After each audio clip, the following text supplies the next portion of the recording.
अध्याय 1। भाषा, बोली, लिपि और व्याकरण। Language, dialect, script and grammar. भाषा। बच्चों, हम सभी विचारों को सुनकर या पढ़कर समझते हैं तथा बोलकर या लिखकर समझाते हैं। आओ देखें, नीचे दिए गए वाक्यों में क्या हो रहा है। प्रशांत के दादाजी ने प्रशांत से टीवी पर समाचार सुनने के लिए कहा। प्रशांत ने ध्यानपूर्वक समाचार सुने। तब दादाजी ने प्रशांत से समाचार के मुख्य बिंदुओं को एक पृष्ठ पर लिखने को कहा। प्रशांत ने मुख्य बिंदुओं को एक पृष्ठ पर लिखा और दादाजी को पढ़कर सुनाया। उपयुक्त उदाहरण में दादाजी, प्रशांत, टीवी और पृष्ठ के मध्य विचारों का आदान प्रदान बोलने, सुनने, लिखने व पढ़ने के माध्यम से हुआ। अपने मन के विचारों को दूसरों तक पहुंचाने तथा दूसरों के विचारों को ग्रहण करने के लिए हमें एक साधन की आवश्यकता होती है और वह साधन है भाषा।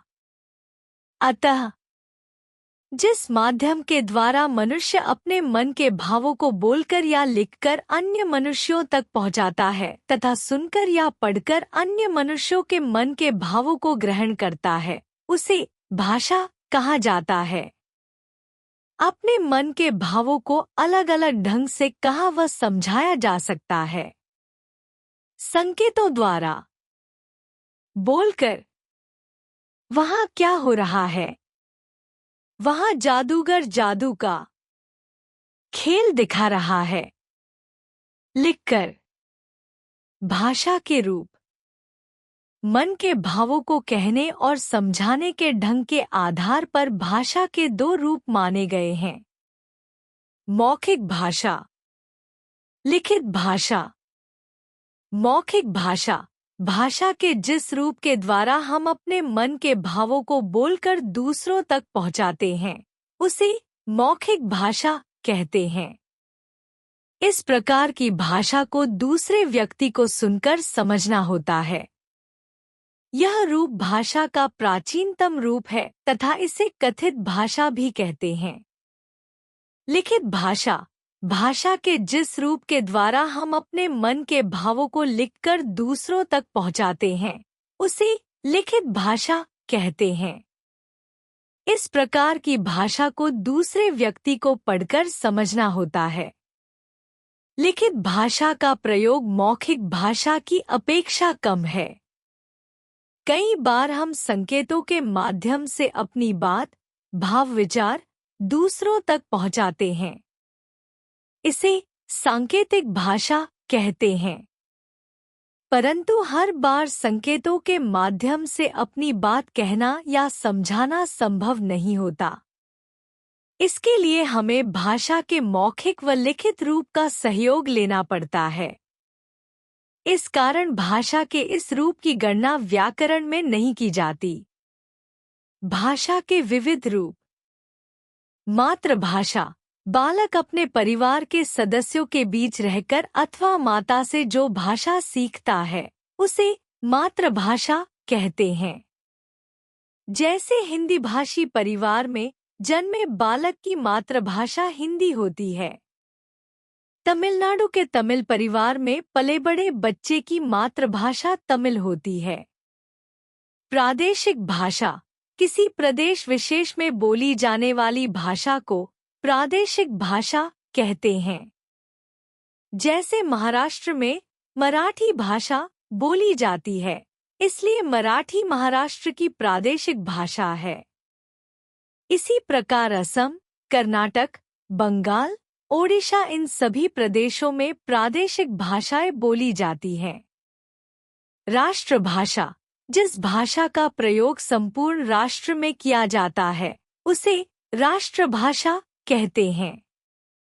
राजभाषा, जिस भाषा में राष्ट्र का सरकारी कामकाज किया जाता है, उसे राजभाषा कहते हैं। भारतीय संविधान के अनुच्छेद 343 के अनुसार हिंदी भारत की राजभाषा है। इसे 14 सितंबर 1949 को स्वीकार किया गया था। इसलिए प्रतिवर्ष यह दिन हिंदी दिवस के रूप में मनाया जाता है। भारतीय संविधान में स्वीकृत भारत की 22 भाषाएं बोडो, बंगला, असमिया, हिंदी, मलयालम, डोगरी, मणिपुरी, कश्मीरी, कोंकणी, मैथिली, गुजराती, कन्नड़, ओडिया, नेपाली, मराठी, संथाली, संस्कृत, पंजाबी, तमिल, तेलुगु, सिंधी। अंतर्राष्ट्रीय भाषा। कुछ भाषाएं अपने देश की सीमाओं को तोड़कर दूर तक फैल जाती हैं और दूसरे देशों के लोग भी उन्हें अपना लेते हैं। ऐसी भाषाओं को अंतर्राष्ट्रीय भाषा कहते हैं। अंग्रेजी इंग्लैंड के बाहर संसार के लगभग सभी देशों में बोली जाती है, इसलिए यह अंतर्राष्ट्रीय भाषा है। विश्व की कुछ प्रसिद्ध भाषाएं: अंग्रेजी, जर्मन, फ्रांसीसी, इतालवी, हंगेरियन, स्पेनिश, पुर्तगाली, डच, चीनी, जापानी, थाई, अरबी, तुर्की, हिंदी। बोली और भाषा में अंतर है। भाषा का क्षेत्र व्यापक होता है और भाषा में मौखिक तथा लिखित दोनों रूप होते हैं, किंतु बोली भाषा का क्षेत्रीय रूप होता है जो किसी छोटे क्षेत्र में बोली जाता है, जैसे बुंदेलखंडी, अवधी, ब्रज आदि। सीमित क्षेत्र में प्रयोग में लाए जाने वाले भाषा के अल्प विकसित रूप को बोली कहा जाता है। एक राज्य में अनेक बोलियां प्रचलित हो सकती हैं। प्रायः बोली में साहित्य की रचना नहीं होती। अवधी, ब्रज, खड़ी बोली आदि बोलियों में साहित्य की रचना हुई थी, किंतु आगे चलकर केवल खड़ी बोली भाषा का रूप ले पाई। यह वर्तमान समय में हिंदी के नाम से जानी जाती है। भाषा और बोली में अंतर। पहला, बोली किसी भाषा का ही अंग होता है, अतः भाषा में बोली के शब्द बड़ी मात्रा में आते हैं। दूसरा, बोली का क्षेत्र, भूमि तथा समाज दोनों में ही भाषा की तुलना में बहुत छोटा होता है। तीसरा, साहित्य में भाषा का प्रयोग ही मुख्यतः होता है, बोली में साहित्य न के बराबर होता है। चौथा, भाषा व्याकरण के नियमों का पालन करती है, बोली नहीं। पांचवा, व्यक्ति या समाज बोली का प्रयोग अपने ही क्षेत्र में करते हैं, किंतु उस सीमित क्षेत्र से बाहर भाषा का ही प्रयोग होता है। लिपि। भाषा आरंभ में केवल बोली जाती थी, इसका लिखित रूप नहीं था। सभ्यता के विकसित होने के साथ साथ भाषा के लिखित रूप की आवश्यकता अनुभव की गई। प्रत्येक बोली जाने वाली ध्वनि के लिए चिन्ह बनाए गए। इस प्रकार भाषा अलग अलग प्रकार से लिखी जाने लगी। मौखिक भाषा को लिखने के लिए जिन चिन्हों का प्रयोग किया गया उसे लिपि कहा जाने लगा। अतः किसी भी भाषा की उच्चारित ध्वनियों को लिखने की विधि को लिपि कहते हैं। प्रत्येक भाषा की अपनी लिपि होती है। हम एक ही लिपि में एक से अधिक भाषाएं लिख सकते हैं और एक भाषा को कई लिपियों में भी लिख सकते हैं। लिपि का सबसे बड़ा लाभ यह है कि इससे हम महत्वपूर्ण जानकारियों को न केवल करोड़ों लोगों तक पहुंचा सकते हैं, बल्कि लंबे समय तक सुरक्षित भी रख सकते हैं। विश्व की भाषाएं अलग अलग लिपियों में लिखी जाती हैं। भारत की भाषाओं की भी अलग अलग लिपियां हैं। उर्दू, कश्मीरी, सिंधी, अरबी आदि भाषाओं को छोड़कर अन्य अधिकांश भाषाओं को बाएं से दाएं लिखा जाता है। भाषा। लिपि।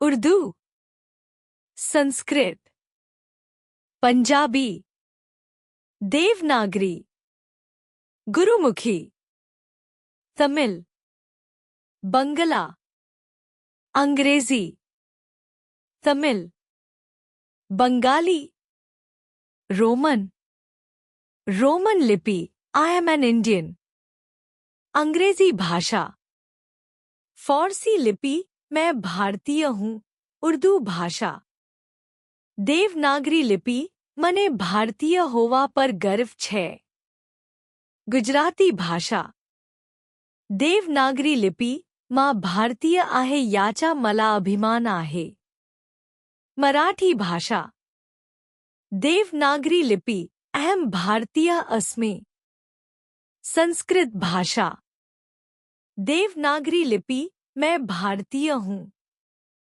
हिंदी भाषा, व्याकरण, व्याकरण शब्द व्याकरण से मिलकर बना है। विशेष प्रकार से आ भली भांति, करण व्याख्या व व्यवस्थित करना, अर्थात जिन नियमों के द्वारा भाषा को परिमार्जित, नियोजित और व्यवस्थित किया जाए, उन नियमों के सर्वमान्य और वैध स्वरूप को व्याकरण कहते हैं। व्याकरण एक साधन है जो भाषा को अनुशासन में रखता है, उसे काट छांट कर संवारता है, सशक्त रूप प्रदान करता है तथा भाषा को शुद्ध बनाता है। व्याकरण के ज्ञान से भाषा प्रभावी रूप धारण करती है। यही साहित्य के लिए भाषा को अधिक खरा बनाता है और भाषा को नियमों से बांधता है। व्याकरण ही भाषा को अर्थ प्रदान करता है। व्याकरण भाषा को सरल, तर्कयुक्त और सुंदर बनाता है। भाषा और व्याकरण में संबंध। भाषा और व्याकरण का संबंध ऐसा ही है जैसे एक गाड़ी के दो पहिए, जैसे एक पहिए से गाड़ी नहीं चल सकती है, उसी प्रकार भाषा और व्याकरण का भी आपस में घनिष्ठ संबंध है। भाषा पहले बनती है, व्याकरण उसका रूप संवारता है। व्याकरण के अंग। जिस प्रकार दिनों के मेल से सप्ताह, सप्ताहों के मेल से महीने और महीनों के मेल से वर्ष बनता है, उसी प्रकार अक्षरों के सार्थक मेल से शब्द, शब्दों के सार्थक मेल से वाक्य तथा वाक्यों के सार्थक मेल से भाषा बनती है। इस आधार पर व्याकरण के 3 अंग होते हैं। व्याकरण। वर्ण विचार, शब्द विचार, वाक्य विचार।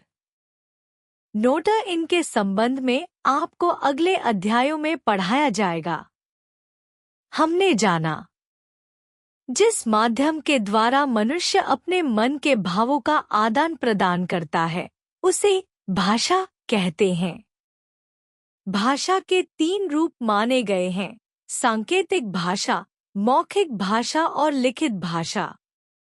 भाषा के विविध रूप होते हैं, जैसे मातृभाषा, प्रादेशिक भाषा, राष्ट्रभाषा, राजभाषा, अंतर्राष्ट्रीय भाषा आदि। सीमित क्षेत्र में प्रयोग में लाए जाने वाले भाषा के अल्प विकसित रूप को बोली कहते हैं। किसी भी भाषा की उच्चारित ध्वनियों को लिखने की विधि को लिपि कहते हैं। जिन नियमों के द्वारा भाषा को व्यवस्थित और नियोजित किया जाए, उन नियमों के सर्वमान्य रूप को व्याकरण कहते हैं। व्याकरण के 3 अंग होते हैं: वर्ण विचार, शब्द विचार और वाक्य विचार।